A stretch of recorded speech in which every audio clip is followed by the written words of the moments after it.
Hello and welcome to Easy as Pie with Mr. Carpenter. I'm Mr. Carpenter. If you're watching this, you're one of my geometry students and you are looking to excel on your parallels and perpendiculars exam. And I can absolutely help you out with that with an in-depth look at the review and some tips and tricks along the way. Let's get started. Number one was the equation of a line parallel to the line 2/3 x plus 4 and passes through point negative 1, 5. This is, of course, assessing your ability to know and use point slope form, which you will not get on the test, so you must know it.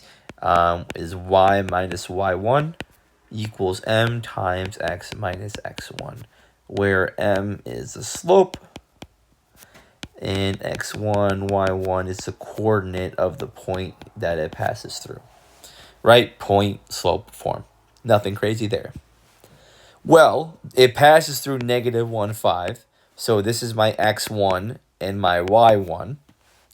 So we would get y minus, well, y1 is 5, equals some slope times x minus, and x1 is negative 1.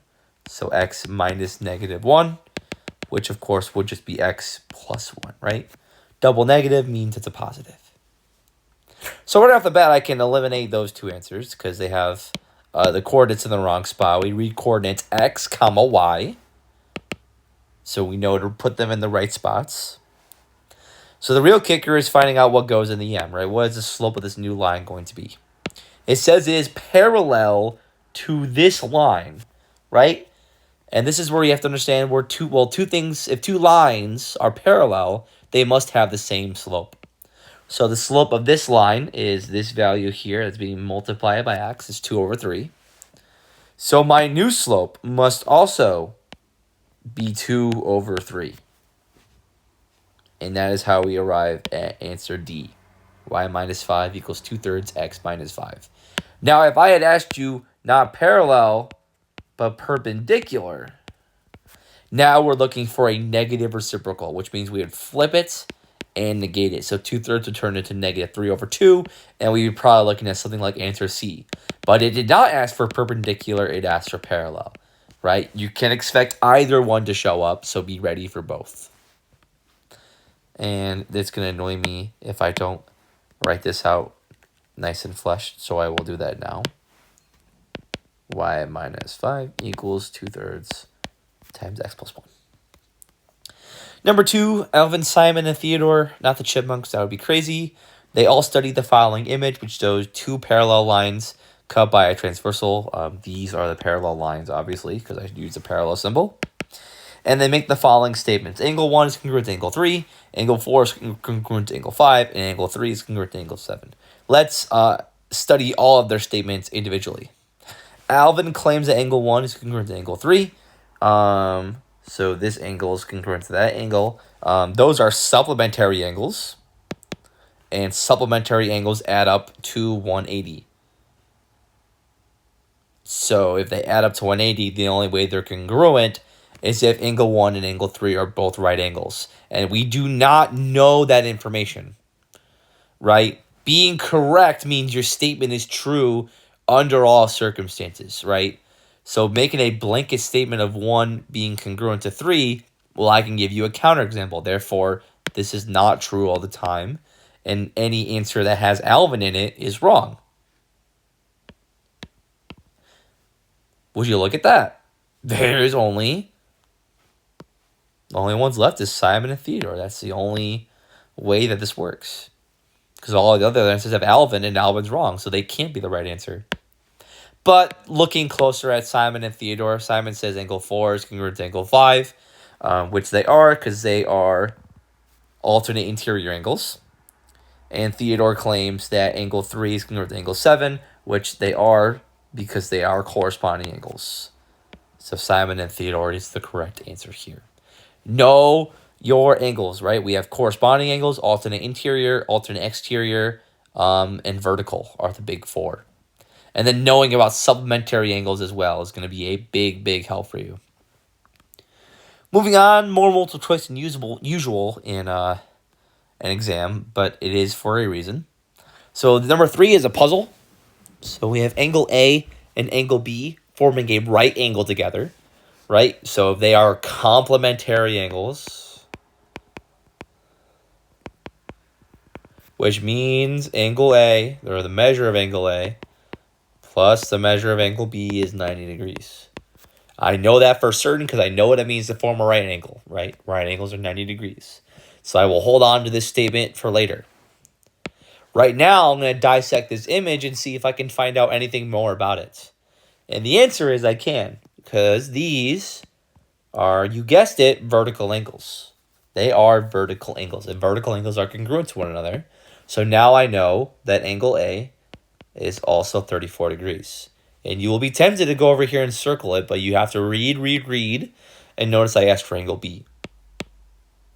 So angle A is 34 degrees. Here I go, 34 plus the measure of angle B must be 90, right? These two angles must add up to 90 degrees. And now we just solve for B. And the measure of angle B must be 56 degrees, not 54.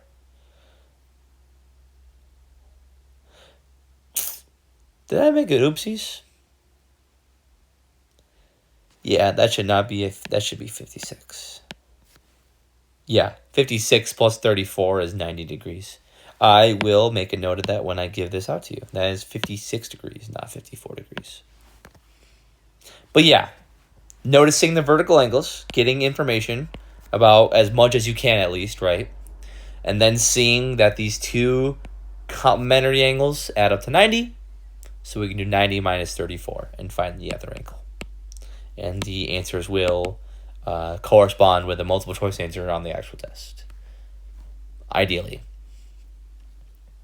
Number 4, which pair of congruent angles is not sufficient to prove that two lines that are cut by a transversal are parallel?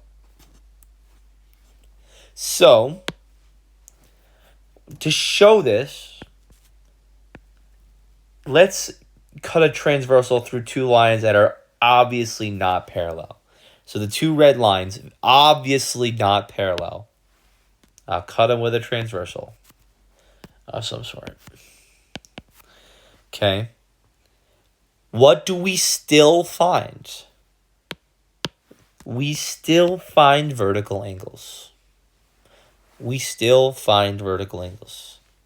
Even if the lines are not parallel, vertical angles are still congruent to each other. You cannot say this about corresponding angles. Look, they are different angles. Alternate exterior angles are different angles. Alternate interior angles are different angles, right? If the alternate interior angles are congruent, then the lines are parallel, right? This statement is true for alternate interior, alternate exterior, and corresponding. Vertical angles are going to be congruent whenever you see them. It does not mean the lines are parallel, right? As you can see, parallel lines cut by a transversal do make vertical angles. That's not because the lines are parallel. That's because they're just two lines that are intersecting each other. So vertical angles there. Number 5, we plot the dot -3, -2. And we also plot this line. And it has a slope of -3 over 2. And I want the shortest possible distance from the red point to the line. Well, if I want the shortest possible distance, I have to use a perpendicular line.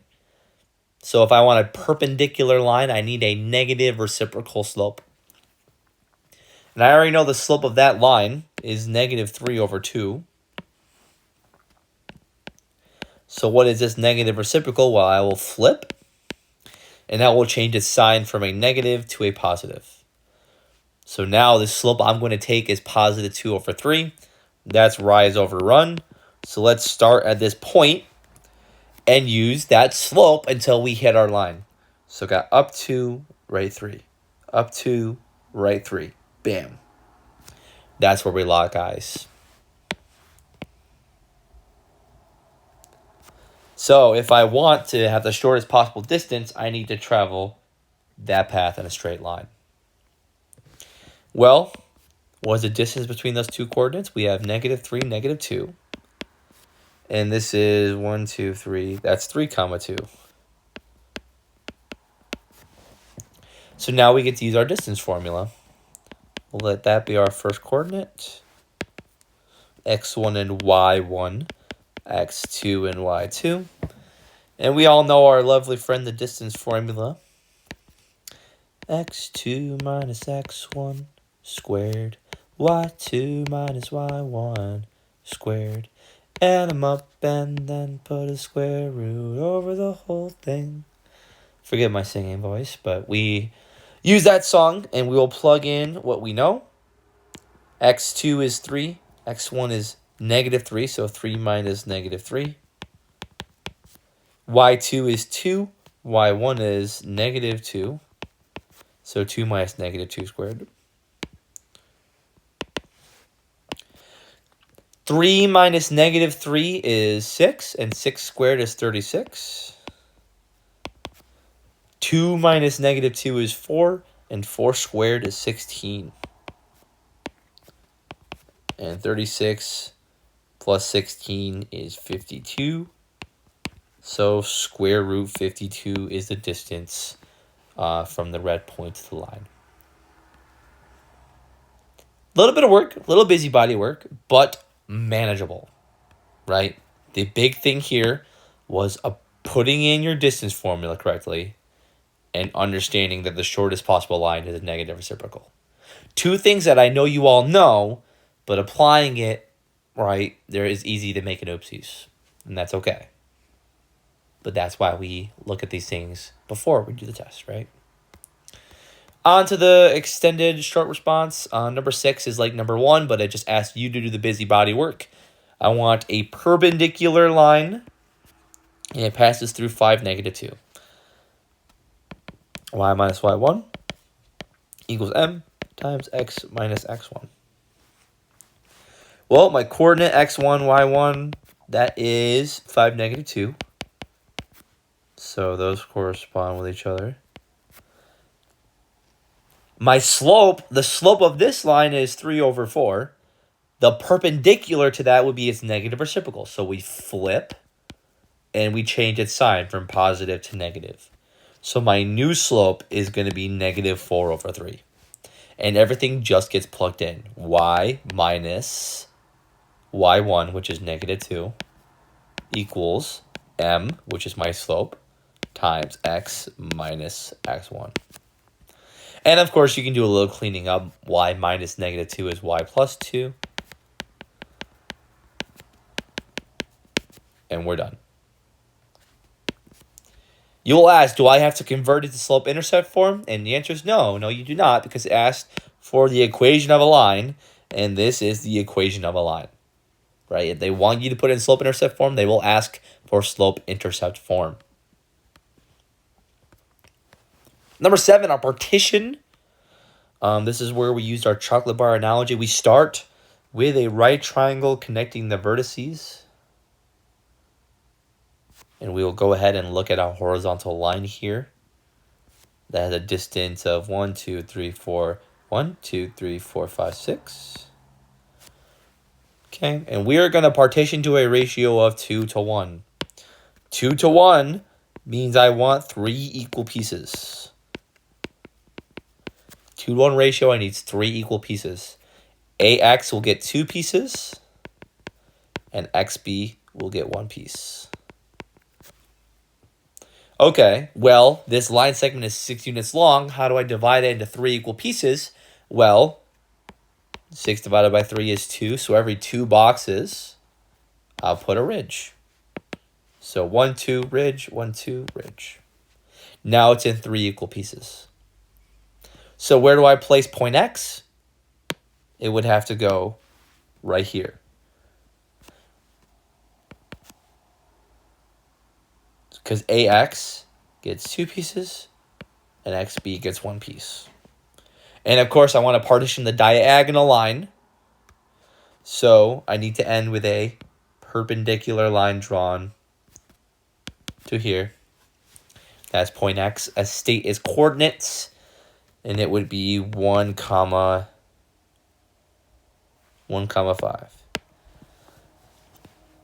All right, if the coordinate doesn't lie on a crosshair, I will not ask you to state its coordinate, but if it does, then I most likely will. Last one, we're going to end this exam off with a proof. We have to prove that the two lines are parallel. So we make our table, statements and reasons. And we always start with what's been given to us. And what's been given to us is very simply two lines, line X and line Y. And now you have to remember the game plan. Two lines are parallel if they have the same slope. So I'm going to find the slope of X and the slope of Y and show that because they have the same slopes, they must be parallel lines. Starting with line X, I find 2 points on the crosshairs. Slope is rise over run. So I go up 2 and right 3. So the slope of X is 2 over 3. Go to Y, find 2 points in line on the crosshairs. Go up 2, 1, 2, 3. And this is exactly what I want. Their slopes are identical. So I can claim line X and line Y have the same slope. Mr. Carpenter should have given himself more room on the statement side, but we press on. How can I claim that they have the same slope? Because I did both of their slopes, and they both came out to be 2 over 3. And 2 over 3 is equal to 2 over 3. So they must have the same slope. And now, very simply, I can claim that line X is parallel to line Y. And how can I say that? They have the same slope. Two lines are parallel if they have the same slope. These lines have the same slope. Therefore, these two lines are parallel. Quadrata demonstratum. We are proven. Okay? This will be your game plan on the test too. I'll give you two lines. I'll ask you to prove they're parallel. Or I could ask you to prove they're perpendicular. In which case, you would show that their slopes are negative reciprocals. And then you would claim they're perpendicular as a result of that. Right? So you'd show that one slope is like 3 over 4, and the other slope is negative 4 over 3. And because they're negative reciprocals, they must be perpendicular lines. That is also something I could ask of you. So be ready. But I hope you enjoyed this video. I hope you learned a lot, and let me know.